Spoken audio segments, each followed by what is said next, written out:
Hello everyone, I am CoolGuy, welcome back, and today marks the third episode of Perk Hunter. It's where we go over rare perks on weapons, rare perk combinations, as well as regular top tier combos, and discuss why they're so special. We also rate how difficult they are to obtain. Some of these videos are going to be more PvE focused, some more PvP, and some of these perk combos or perks work really well in both areas of the game. And the series explores the more veteran side of Destiny. Most of these things require flat out RNG luck or constant grinding for them, but it all starts with knowing what you're looking for. So in this episode, we're going over the Box Breathing Scout, a rare perk on weapon Archetype. As a matter of fact, when you think about it, Box Breathing is exclusive to snipers and linear fusion, so any weapon that gets this perk on it makes it special. Also, importantly, note that Box Breathing on a Scout does not follow the same rules as Box Breathing on a sniper. A friend of mine, Cammy Cakes, talked about this particular scout not too long ago, and I'm going to echo some of the things that he said, and we're going to dive into the possibility of this perk being on other scout archetypes, and overall, why this perk on a scout is amazing. And remember, scouts are getting a buff in Shadowkeep. No word on if that affects PvP at all, but still, hopefully scouts get to a somewhat usable point.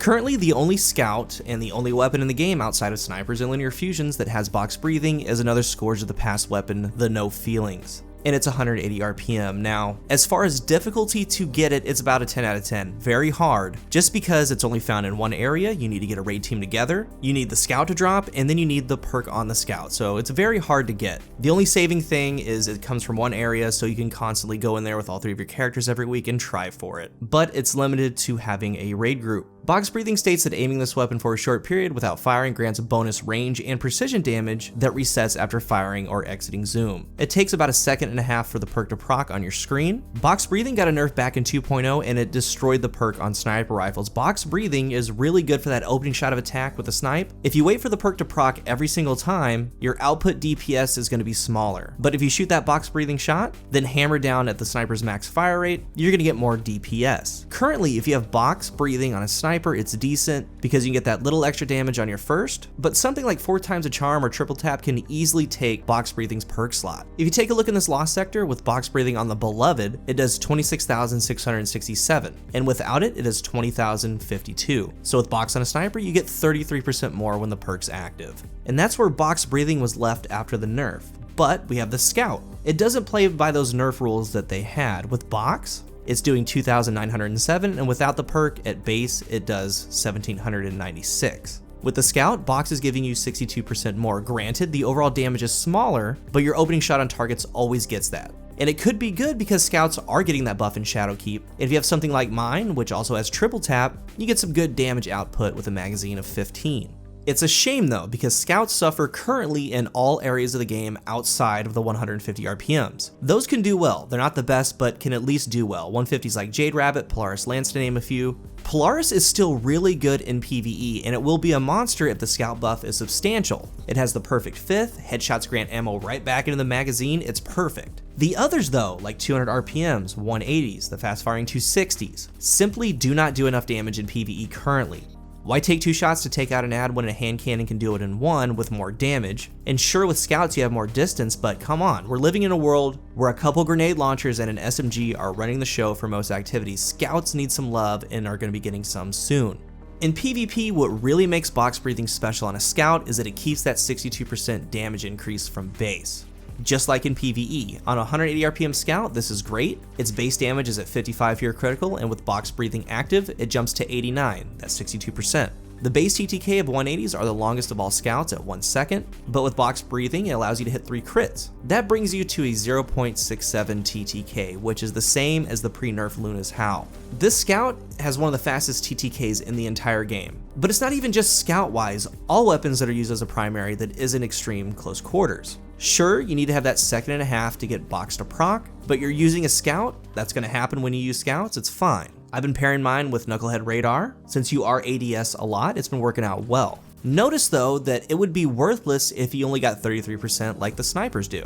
And since it's on a scout, the playstyle is best at distances, so pre-aiming a lane with a scout is common practice. You can get 3 taps pretty much at all distances, and that has a lot of utility in the Crucible, and one of the main reasons for this series is to talk about the what ifs. The No Feelings may be the only one that ever gets Box Breathing, but we have Shadowkeep coming and then expansions after that, so it's going to be possible that other scouts can roll this in the future. So let's see what Box Breathing has to offer on the other scout archetypes. On 150 RPMs, this is your high impact class. They do 68 at base, with a 0.8 TTK when you land 3 criticals. Box breathing takes that 68 to a massive 110 damage. Your TTK is still going to be 0.8 seconds no matter what because it can't 2-tap, but you can 2-headshot 1 body. But the thing I care about and what you should care about the most is the 110 damage. That's like nailing someone with a snipe body shot, taking over half of your enemy's health. Imagine that in comp. Imagine you're with your team popping 110s to anyone that comes in your line of sight. So even though that TTK is at 0.8, you're really gonna value the 110 damage more than anything. And I do hope that 150s get box breathing down the line because it would be amazing and it would give scouts a real purpose. But we kind of ask ourselves, would that be a little bit too strong? Let's talk about it in the comments section. For the 200 RPMs, that's your lightweight class. Like Mida, it does 54 to the head. It's going to be a 3 head, 1 body for a 0.9 TTK. Box breathing would bring that 54 to 87 for your first shot, allowing you to 3-tap for a 0.6. 195 resilience or less, so that 0.67 from the 180s is very close to the 200 RPMs 0.6. But the 180s, like the scout that we're talking about today, is always going to be able to 3-tap way more often than not.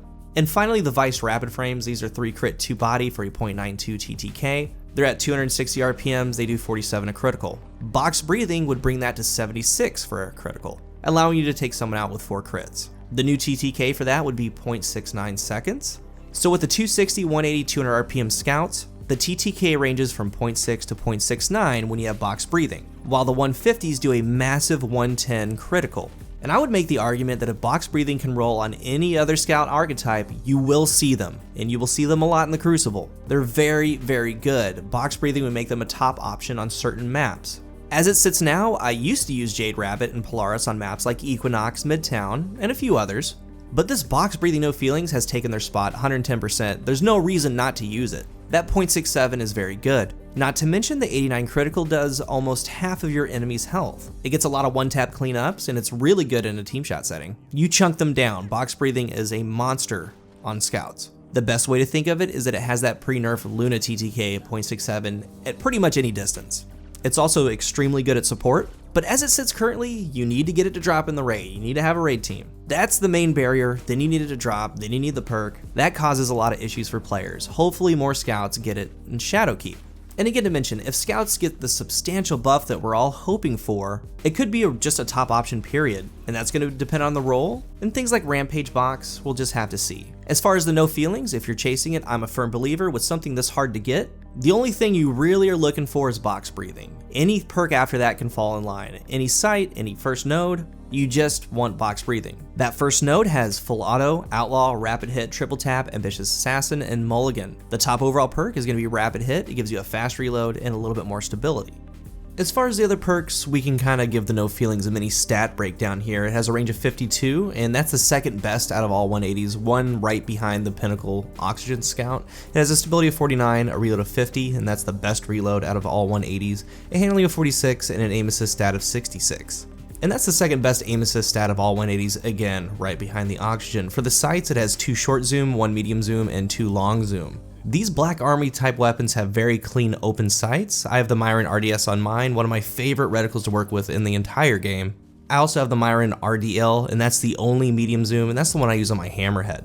And this is rare. The 2 long zooms that it can roll are actually fine due to them being so open and so clean. You can bring those out on Equinox, Midtown, and in the future, Widow's Court. For the magazine, we have 8 options: accurized rounds, drop mag, appended mag, tac mag, extended mag, steady rounds, alloy mag, and flared mag well, and those roll on a lot of different weapon types. The universal options are going to be accurized for range, steady rounds for stability, and extended mag for magazine. It depends on what you're looking for. I have triple tap on mine, so any mag perk is going to be a good option. I did put on accurized because I'm using this in PvP, and remember, more range equals a tighter accuracy cone, better aim assist, better overall hit detection, so even on a scout, range matters for overall feel. Ideally, I would have wanted something like steady rounds. With something like a scout, the more stable it is, the less recoil it bounces up every time you shoot, meaning that it takes flinch a lot better and it's a lot easier for you, the user, to land shots. I recommend a stability masterwork, and luckily I got one on mine. All in all, you want certain things on it, but as long as you get box breathing, it's going to be great. It's a great PvP scout currently, if not the best PvP scout currently, and for PvE, I currently have it on the sideline waiting for the scout buff.